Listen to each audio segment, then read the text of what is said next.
मी माझ्या खोलीत शांत झोपले होते. तेव्हाच अचानक काहीतरी विचित्र आवाज कानावर आले. मी दचकले, कारण मी सुद्धा एक विवाहित स्त्री होते आणि त्यामुळे हे आवाज कुठले आहेत हे मी लगेच ओळखलं. पण धक्का बसला की हे आवाज नक्की कोण देतंय. मी उठून हळूहळू त्या आवाजाच्या दिशेने चालू लागले. पुढे गेल्यावर समोर पाहिलं आणि माझा श्वासच थांबला. आवाज ज्या खोलीतून येत होता ती खोली तर रचना मावशींची होती, माझ्या चुलत्यांची विधवा बायको. खोलीकडे जाताना वाटलं होतं की कदाचित मी झोपेत आहे आणि माझं डोकंच काहीतरी भास तयार करतंय. पण हा आवाज तर स्पष्टपणे रचनाचाच होता. मी छातीवर हात ठेवून स्तब्ध उभी राहिले. हे काय चाललं होतं? मी थोडं पुढे गेले आणि दरवाजाजवळ कान लावून ऐकू लागले. जे ऐकलं त्यावर विश्वासच बसत नव्हता. खिडकी उघडी होती. मनात भीती होती, पण मी खिडकीतून आत डोकावून पाहिलं आणि माझ्या पायाखालची जमीनच सरकली. रचना त्या खोलीत चार तरुणांसोबत होती. माझा नवरा दिवसभर घराबाहेर असायचा आणि मी घरात एकटीच. त्याच दरम्यान आमचे एक चुलते या जगातून निघून गेले. रचना खूप सुंदर आणि तरुण होती. ती चुलत्यांची दुसरी बायको होती. त्यांच्या पहिल्या पत्नीचं निधन झालं होतं आणि मग त्यांनी रचना नावाची एक तरुण मुलगी बायको म्हणून घरी आणली होती. चुलते जेव्हा तिला घरी घेऊन आले तेव्हा सगळे आश्चर्यचकित झाले. लोक म्हणायचे, स्वतःच्या मुलीच्या वयाच्या मुलीशी लग्न केलं आहे याने. लाज नाही का वाटली याला? काही म्हणायचे, याला चालताही धड नीट येत नाही आणि लग्न करून आला आहे. एवढ्या तरुण मुलीला कसं सांभाळणार? पण आम्ही बघितलं होतं. लग्न झाल्यावर चुलते अगदी तरुण झाले होते. त्यांनी पांढऱ्या केसांना रंगवायला सुरुवात केली होती. त्यांच्या कपड्यांची स्टाईल बदलली होती. अगदी तरुणासारखे दिसू लागले होते. फक्त इतकंच नाही, त्यांच्यात एक नवीनच उत्साह आणि ताकद दिसायला लागली होती. माझी आई नेहमी म्हणायची, तरुण बायको म्हाताऱ्या माणसालाही पुन्हा तरुण करून टाकते. तेव्हा मला या गोष्टीचा अर्थ समजायचा नाही. पण आता माझंही लग्न झालं होतं आणि मीही नवऱ्यासोबत राहत होते. त्यामुळे त्या शब्दाचा खरं अर्थ समजायला लागला होता. मी मनातल्या मनात चुलत्यावर हसत असे. म्हातारा माणूस, पण चाले बघा. माझा नवरा म्हणायचा, त्यांचं आयुष्य आहे. त्यांना जसं वाटतं तसं जगू द्या. आपल्याला काय? मी त्याला म्हणायचे, तुम्ही त्यांचं समर्थन करणार आहात का? कारण ते तुमच्याच जातीचे आहेत. रचना इतकी सुंदर होती की तिच्याकडे कोणीही एकदा पाहिलं तर नजर हटतच नसे. तिचा बांधा अगदी नाजूक. ती साडी नेहमीच कमरेखालीच नेसायची, त्यामुळे ती अधिकच मोहक दिसायची. तिचा पल्लू तोंडावर ओढलेला असायचा, पण तिची खुली कंबर तिला पाहणाऱ्यांचे डोळे तिथूनच अडकून राहायचे. चुलते तिला कधी कधी म्हणायचे, साडी नीट नेस, पण त्यांच्या डोळ्यात मात्र समाधान असायचं. घरातले सगळे त्यांच्या दोघांबद्दल कुजबुजायचे. कुणीही त्यांच्या नात्याबद्दल चांगलं बोलायचं नाही, पण दोघं मात्र एकमेकात सुखी होते. मग बाकीच्यांना काय? पण एक दिवस अचानक बातमी आली की चुलते खूप आजारी पडले आणि काही दिवसातच गेले. ही बातमी सगळ्यांसाठी धक्कादायक होती. सगळे म्हणायचे, असं वयच आहे, कधीही काहीही होऊ शकतं, पण तरी सुद्धा काहीतरी कारण असतंच ना. कोणालाही समजायच्या आतच रचना विधवा झाली आणि आता तिला कोणीही आपल्या घरी ठेवायला तयार नव्हतं. कारण अशी बाई जिला पाहून कोणाच्या डोळ्यात वासना तरळते, तिला कोण आपल्या घरात ठेवेल? ती एकतर इतकी सुंदर होती आणि त्यावरून इतकी तरुण, आणि तिचे कपडे असे असायचे की जणू तिला पाहावं असंच सगळ्यांना वाटायचं. घरातले सगळेच लोक एकमेकांकडे पाहू लागले. सगळे शांत होऊन बसले की आता यांचं काय करायचं? शेवटी आहे आपल्या घरातण्यातलीच. हो, ज्याच्यासोबत ती होती तो आता या जगात नाही, पण थोडीफार जबाबदारी आपलीही असतेच ना, आणि ती पार पाडावीच लागते. आमच्या घरी लहान मुलं नव्हती आणि संपूर्ण कुटुंबात आमचं घर सगळ्यात छोटं होतं, म्हणजे फक्त 2 माणसांचं. म्हणून असं समजून चाललं की एक प्रकारे कुटुंब पंचायतीसारखं वातावरण तयार झालं आणि ठरलं की रचना मावशी आमच्याच घरी राहील. कारण मी घरात एकटी असते, त्यामुळे मला थोडा आधार मिळेल आणि त्यांनाही घर मिळेल. माझा नवरा फारच चांगला माणूस होता, एकदम भोळा बाबडा. कुठलीही गोष्ट सांगितली की लगेच मान्य करणारा. जेव्हा त्याच्याशी बोलले तेव्हा तो म्हणाला, हो ठीक आहे. कारण तो अनेकदा रात्रीसाठी शहराबाहेर जायचा, तर त्याला माझी काळजी वाटायची. म्हणाला, ती घरी असेल तर मलाही त्रास नसेल. उद्या आपल्या इथे मूल वगैरे झालं तर त्याचीही काळजी घेईल. हो, हे वेगळं आहे की रचना मावशी काही घर सांभाळणारी बाई नव्हती. ती स्वतःला जपायची, तेच खूप होतं. पण जेव्हापासून चुलते गेले होते ती एकदम शांत झाली होती. काही बोलत नसे. स्वतःचंही नीटसं बघणं सोडून दिलं होतं तिने. सगळेजण म्हणायचे, वाटतं त्यांचं खूप प्रेम होतं एकमेकांवर. पण माझ्या आईला हे सगळं अजिबात पटायचं नाही. ती म्हणायची, ही बाई चांगली नाही. हो, अर्थातच तिला तिच्यावर राग होता, कारण ती तिची छोटी जाऊ होती. आई म्हणायची, तिला घरात ठेवलंस ते ठीक, पण तिची जागा तिला दाखव. तिला सांग की कामधाम करावं लागेल आणि फारच हिरोईन बनू नये. आता ती विधवा आहे, सासरची नव्हे. मी कठोर मनाची नव्हते. मी आईला समजावलं की आई, काळजी करू नकोस, सगळं तसंच होईल. रचना तिचं सामान घेऊन आमच्याकडे आली. मी तिला म्हटलं की ह्याला आपलंच घर समज. आमच्याकडे 2 खोल्या तशाच मोकळ्या होत्या.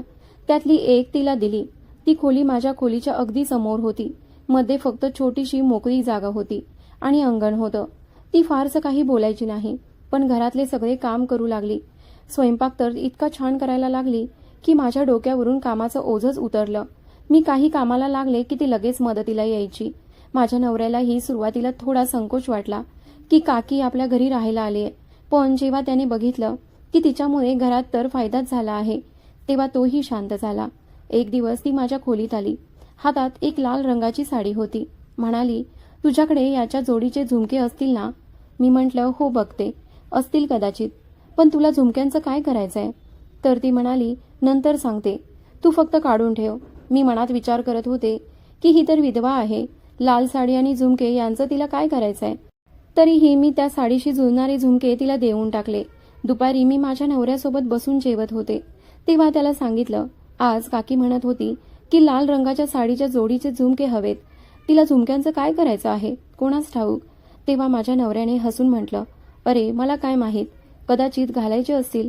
मी म्हटलं, तुला माहीत नाही का की ती विधवा बाई आहे आणि लाल रंगाची साडी घालत नाहीत, एवढा साज शृंगार करत नाही. तो म्हणाला, मला काय माहीत, माझेच पुरते काम कमी नाहीत. तू जाणे आणि तुझी मावशी. आणि तो तिथून निघून गेला. रचनाने माझ्याकडून झुमके तर घेतले होते, पण अजूनपर्यंत ते तिने घातले नव्हते ना परत केले होते. मी देखील घराच्या कामात गुंतून गेले होते. सध्या तर सगळा स्वयंपाक वगैरे तीच करायची. माझा नवरा नेहमी म्हणायचा की ती फार छान स्वयंपाक करते. मी त्याला विचारलं, का रे, मी चांगलं बनवत नाही का? तर तो म्हणाला, तू चांगलं बनवतेस, ती तुझ्यापेक्षा चांगलं बनवत नाही, पण तू तिची थोडी थोडी तारीफ करत जा, म्हणजे ती रोजच स्वयंपाक करेल आणि तुलाही आराम मिळेल. मी म्हटलं, हो, हे तर खरंच आहे, पण त्याच रात्री मला इतकी गाढ झोप लागली की वाटलं जणू मी बेशुद्धच झाले होते. सकाळी माझी आई म्हणायला लागली की रात्री मी तुझ्या फोनवर इतका वेळा कॉल केला, पण तू उचललाच नाहीस. मी म्हटलं, माझा फोन तर माझ्या उशाजवळच होता, अगदी कानाजवळ. जर वाजला असता तर मी नक्की उचलला असता. आई म्हणाली, मग उचलला का नाहीस? मी म्हटलं, माहीत नाही आई, आयुष्यात पहिल्यांदाच अशी झोप लागली. इतकी शांत झोप की कधी झोपले आणि कधी उठले तेच कळलं नाही. आई चिडून म्हणाली, घरात तरुण विधवा राहते, तुझा नवरा तरुण आहे आणि तू अशी घोडेगाडव विकून झोपतेस. मी म्हणाले, आई तुला काय झाले? ती विधवा आहे, त्यात माझी मावशी सुद्धा आहे आणि माझा नवरा असा नाही. तसंही तो सकाळ घरातून जातो आणि रात्री परततो. अनेक वेळा मी झोपलेली असते तेव्हा तो येतो आणि सरळ झोपून टाकतो. खाणं तर ऑफिसमधूनच असतं, क्वचितच दुपारी घरी येतो.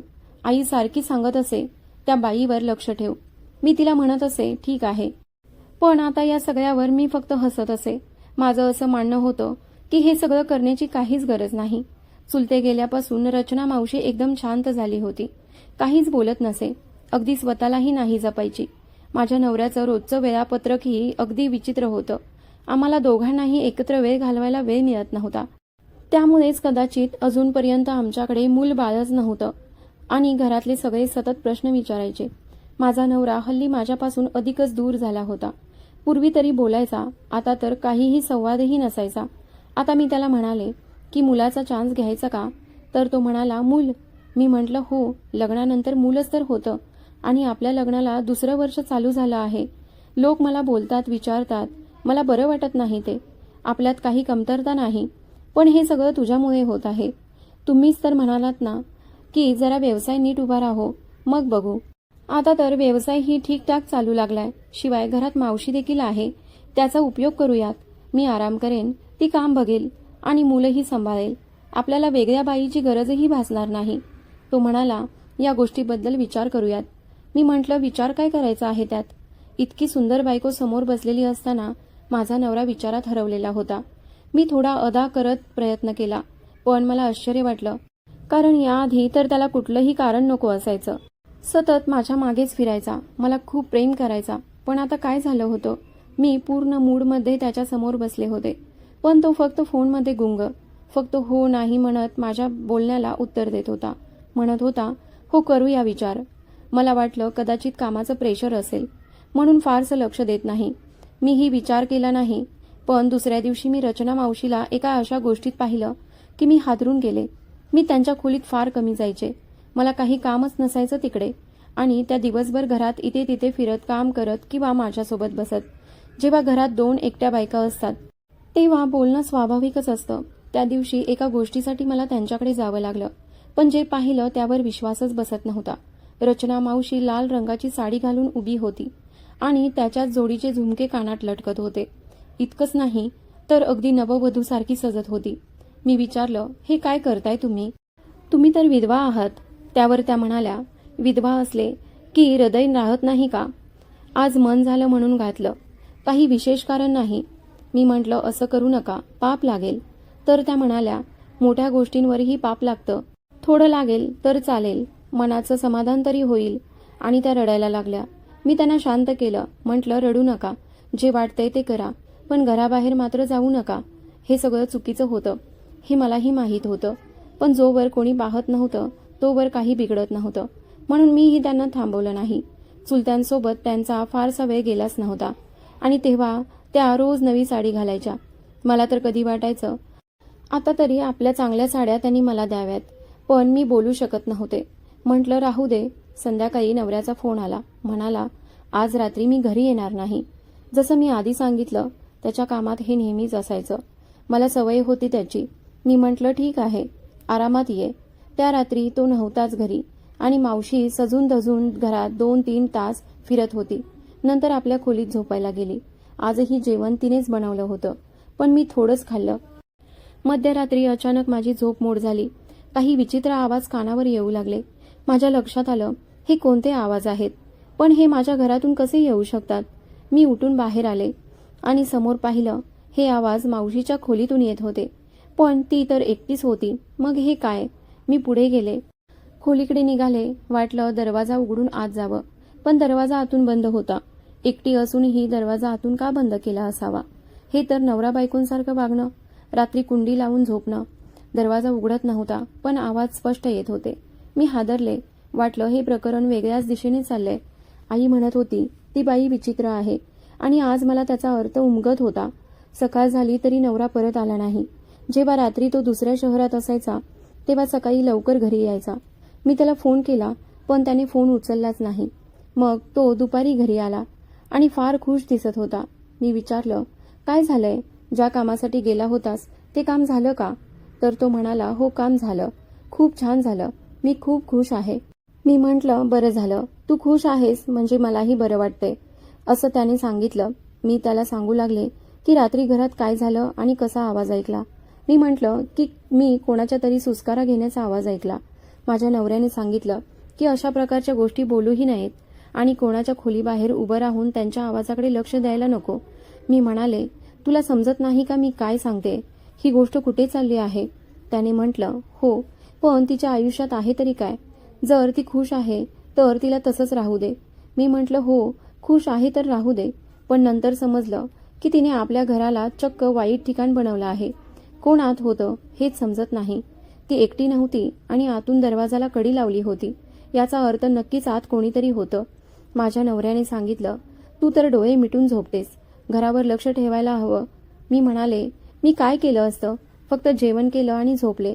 मी माझ्या खोलीत जाऊन झोपले आणि तूही म्हणालास की तू येणार नाहीस. आता तू एक काम कर, रात्री घरी येत जा, म्हणजे कोणीही घरात येणार नाही. लोकांना माहीत असेल की घरात पुरुष आहे, तर दुसरा कोणताही पुरुष घरात यायचा प्रश्नच येत नाही. माझ्या नवऱ्याने सांगितलं, बघ, तुझी काकी आहे, पण मी तिला घरात ठेवलं आहे. आता तू आणि ती याचं बघा. जर ती वाईट असेल तर तिला सांग की निघून जा. पण मी तसं कसं सांगू शकत होते? मला तिच्या विरुद्ध काही पुरावे हवे होते.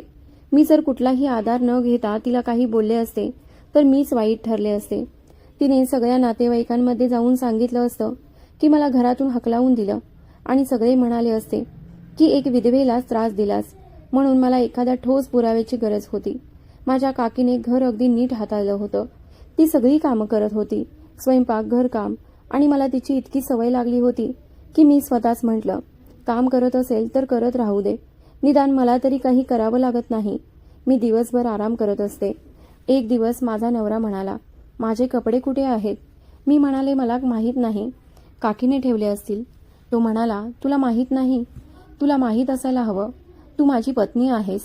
पतीची सगळी कामं करणं हे पत्नीचं कर्तव्य असतं. आणि तुला माहीत आहे का, शेवटचं तू माझं काम कधी केलं होतंस? मला खूप राग आला आणि मी म्हणाले, का? पतीचा धर्म आहे, पत्नीने काहीच करू नये का? पण नंतर मी विचार करू लागले की त्यांचं बोलणं खरं होतं. काकी येण्याआधी मीच त्यांची सगळी कामं करत होते. पण आता मी खूप आळशी झाले होते. मी संपूर्ण घर तिच्या हवाली केलं होतं. ती माझ्या नवऱ्याचा खूप आदर करत होती, त्याला मान देत होती. ती स्वतःच्या हाताने त्याला जेवण वाढत असे आणि मी झोपलेली असे. माहीत नाही मला इतकी झोप काय यायची. ना मला दिवस करायचा ना रात्र. मी सतत आळसात असायचे. आणि काकीने तिचा एक नवीनच दिनक्रम बनवला होता. ती दररोज नववधूसारखी साडी नेसून सजून धजून उभी राहायची. कोणी पाहुणा घरात आला की ती लगेच पांढरी साडी घालायची, पण कोणी नसताना ती गडद रंगाच्या साड्या घालायची आणि छान तयार व्हायची. आणि बरं, ती हे सगळं रात्री करत होती. मला आश्चर्य वाटायचं, रात्री कोण तयार होतं? रात्री तर माणूस झोपतो, दिवसभर थकलेला असतो, पण ती मात्र कायम रात्रीच सजायची. आणि माझा नवरा हल्ली रात्री घरी राहतच नव्हता. मी विचारलं की का नाही येत, तर म्हणायचा की खूप काम आहे आणि तो माझ्यापासून दूरच राहू लागला होता. आणि आता त्याला पण 1 महिना झाला होता की मी त्याला म्हटलं होतं, आपल्याला आता मूल हवं आहे. आणि तो त्या विषयावर पुन्हा कधीच काही बोलला नाही. ज्यावेळी तो म्हणायचा की आपल्याला मूल हवं आहे आणि मीच नेहमी नकार देत असे, ते आठवतंय मला. एक दिवस मी घरी एक सिनेमा पाहत होते. त्या सिनेमात एक बाई दुसऱ्या बाईला म्हणत होती, जेव्हा स्वतःचं घर परक्या बाईच्या हवाली केलं तर आता रडायचं कारण काय? अचानक माझ्या डोळ्यांसमोर अंधार पसरला आणि काहीतरी उमगलं. जर नीट विचार केला तर मीही हेच केलं होतं. माझं स्वतःचं घर काकीकडे सोपावलं होतं. आणि आता तर असं वाटू लागलं होतं की हे घर तिचंच आहे. घरात कुठली वस्तू कुठे ठेवली आहे हे तिला माहीत असायचं, पण मला माहीतच नसायचं. खाणं ती बनवायची आणि आता तर माझ्या नवऱ्याचं घर खर्चाचे पैसेही तिच्याच हातात द्यायला सुरुवात केली होती. मी विचारलं की हे काय चाललं आहे, तर तो म्हणाला, ती स्वतः भाजी आणून टाकेल, तुला त्रास कशाला? हिशेबही तीच ठेवेल आणि जर 1 रुपया इकडचा तिकडचा झाला तर तिलाच जाब विचारेल. त्या क्षणी मी काही बोलले नाही, फक्त मान डोलावली होती. पण आता माझ्या मनात सतत विचार येत होता, या घरात मग माझं काम काय राहिलं आहे? माझ्या मनात एकच गोष्ट खटकत होती, काकी रोज रात्री नववधूसारखी का सजते आणि तिच्या खोलीतून सुस्काऱ्या का ऐकू येतात? मला तिच्या खोलीत डोकावून बघायचं होतं, पण अशी कुठलीच जागा नव्हती जिथून तिच्या खोलीत पाहता येईल. एक खिडकी होती, पण ती कायम आतून बंद असायची आणि दरवाजालाही आतून कडी असायची. कोणतीही व्यक्ती जर इतकी सतर्क असते आणि सगळ्या गोष्टी लपवून ठेवते तर याचा अर्थ असा होतो की ती काहीतरी असं करत असते जे ती इतरांपासून लपवू पाहते. माझ्याकडे एकच उपाय होता, मी कोणत्याही प्रकारे आधीच तिच्या खोलीत लपून बसले पाहिजे. तेव्हाच कळू शकतं की काय सुरू आहे, कारण जे काही घडत होतं ते सगळं काकींकडेच होतं. गेल्या 3-4 दिवसांपासून ती सजत नव्हती आणि माझ्या नवऱ्यानेही असं काही सांगितलं नव्हतं की त्याला रात्री बाहेर थांबायचं आहे. पण एक दिवस त्याचा फोन आला, आज माझी रात्र बाहेर जाईल. मी म्हटलं ठीक आहे, मीही आईकडे जात आहे. तो म्हणाला, ठीक आहे, तसंच कर, तू घरी बोर होत असशील. मी म्हटलं हो, पण परत याल तेव्हा आपल्याला एक खूप महत्त्वाची गोष्ट बोलायची आहे. त्याने हे विचारणंही टाळलं की काय गोष्ट आहे. तो फक्त म्हणाला, मी ऑफिसमधून थेट दुसऱ्या शहरात जातोय आणि उद्या सकाळी 10 पर्यंत येईन, तू काळजी करू नकोस. मी म्हटलं ठीक आहे. आणि तिकडे माझ्या काकीने आज पुन्हा सजायला सुरुवात केली. ही गोष्ट मला गिळून चालतच नव्हती. माझ्या नवऱ्याने सांगितलं की तो आज रात्री घरी नाही आणि लगेच काकी सजायला का लागली? आजच का तिला सजायची गरज वाटली? ती तर गेले 3-4 दिवस अगदी साधी राहत होती. मी म्हटलं, हे जे तुम्ही करताय ते काही बरं नाही, तुम्हाला खूप पाप लागेल. ती म्हणाली, माझं आयुष्य तर आधीच उद्ध्वस्त झालंय, आता मी पुण्य कमावलं किंवा पाप, काय फरक पडतो? जे माझं होतं ते या जगातून निघून गेलं. मी म्हणाले, काकी, तुम्हाला काकांची आठवण येत नाही का? त्यांनी तर तुम्हाला खूप आनंद दिला होता. ती म्हणाली, हो, खूप आनंद दिला होता तुझ्या काकांनी. दिसायला म्हातारा होता, पण आतून अगदी तरुण होता. खरंच त्याने मला खूप सुख दिलं. मी त्याची सुहासिनीच म्हणून जगले. मला माझं अस्तित्व सुंदर वाटायचं, म्हणूनच तर मी इतकी सजते. वेड्यासारखी. मी सुहासलीन तरी आहे का? एवढं बोलून ती रडू लागली. पण मला लगेच कळून चुकलं. हे अश्रू म्हणजे खोटे अश्रू होते, मगरमच्छीचे. ही बाई प्रत्येक गोष्टीवर रडत असायची. यामागे काहीतरी हिशेब असतो. माझ्या काकांनी तिला खरंच किती आनंद दिला असता. एक तरुण स्त्री एका म्हाताऱ्या माणसाबरोबर खरंच किती सुखी राहू शकते. खरं तर तो तिच्यावर खूप पैसे खर्च करत होता, म्हणून ती खुश असायची. नाहीतर तिच्याकडे होतच तरी काय. मी विचारलं, कुठे निघालात? तर ती म्हणाली, थोडं स्नान करायला चालले आहे. मी म्हणाले, बरं. मग मी बाहेरून दरवाजा बंद करून जाते. सुजितकडे चावी असतेच, पण आज तो यायचंच नाही म्हणतोय. आणि जर तुला निघायचं असेल तर दुसऱ्या दरवाजाने जाऊ शकतेस. मी आईकडे जात आहे, मला उशीर होतोय. ती म्हणाली, हो चालेल, मला आंघोळ करायला थोडा वेळ लागेल, तू जा. कोणी यायचं असेल तर येतील, तुमचंच घर आहे. मी थोडं तयार होते, स्वतःकडे आरशात बघते आणि मग जेवून झोपते.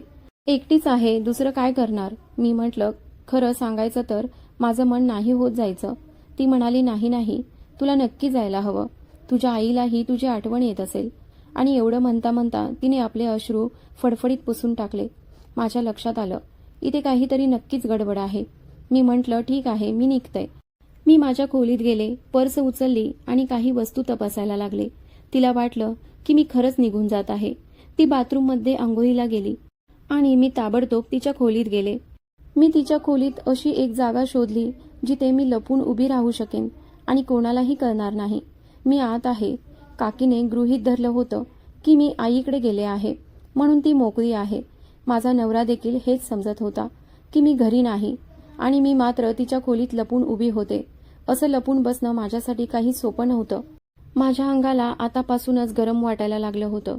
पण आज मला हे जाणून घ्यायचंच होतं की काय चाललं आहे. माझ्या मनात खूप विचित्र विचार येत होते. माझं घरटं उद्ध्वस्त होणार असं वाटत होतं. आज मी ठरवलं होतं, जर माझा नवरा या परीक्षेत पास झाला तर मी जगातली सर्वात भाग्यवान स्त्री ठरेन. पण जर तसं झालं नाही तर माझं सगळं संपून जाईल. माझा नवरा मला फसवतोय का? इतकं मात्र मला नक्कीच वाटत होतं की काकीच्या खोलीत कोणीतरी पुरुष असणार. पण तो पुरुष कोण? कदाचित तिनं गल्लीतल्या कोणाला तरी फसवलं असेल, त्याच्याशी संबंध ठेवले असतील. आणि मी उगाचच माझ्या नवऱ्यावर शंका घेत होते. थोड्या वेळाने काकी खोलीत आली आणि तयार व्हायला लागली.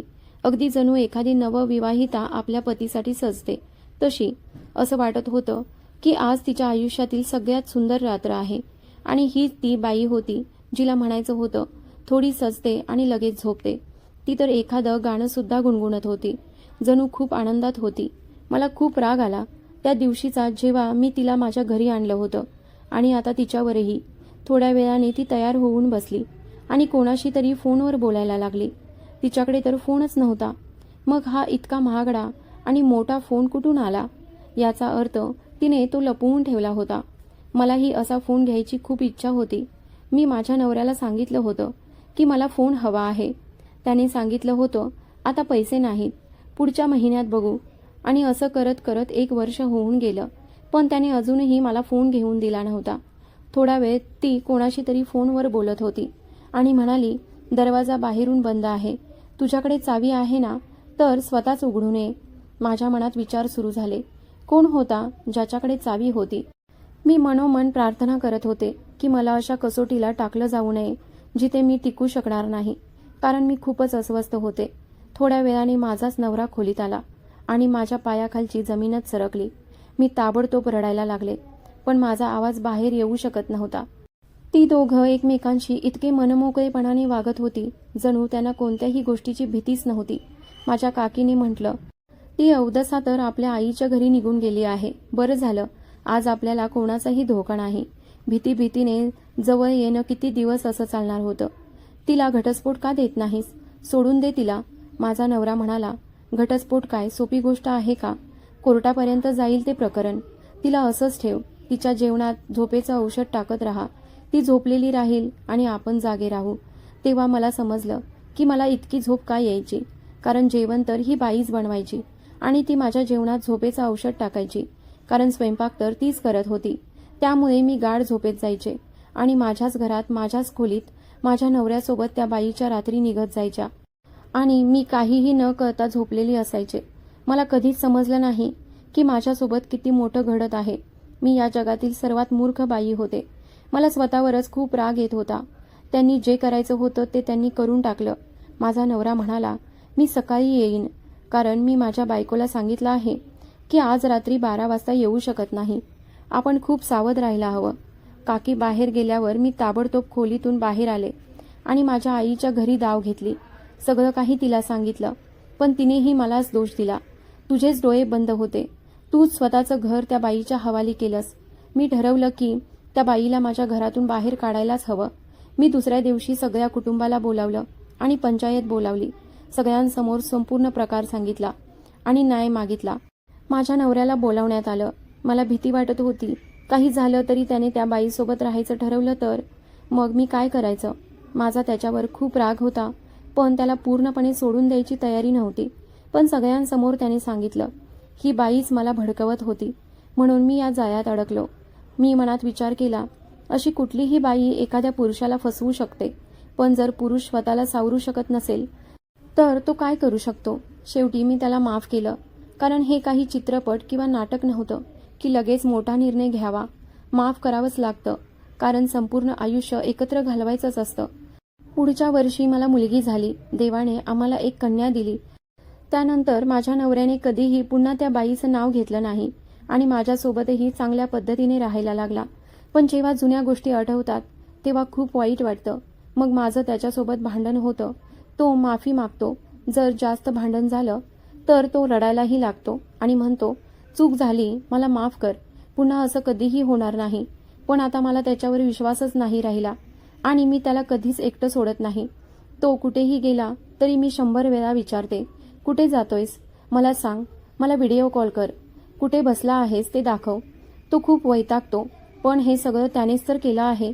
त्यानेच मला वेडं करून टाकलंय.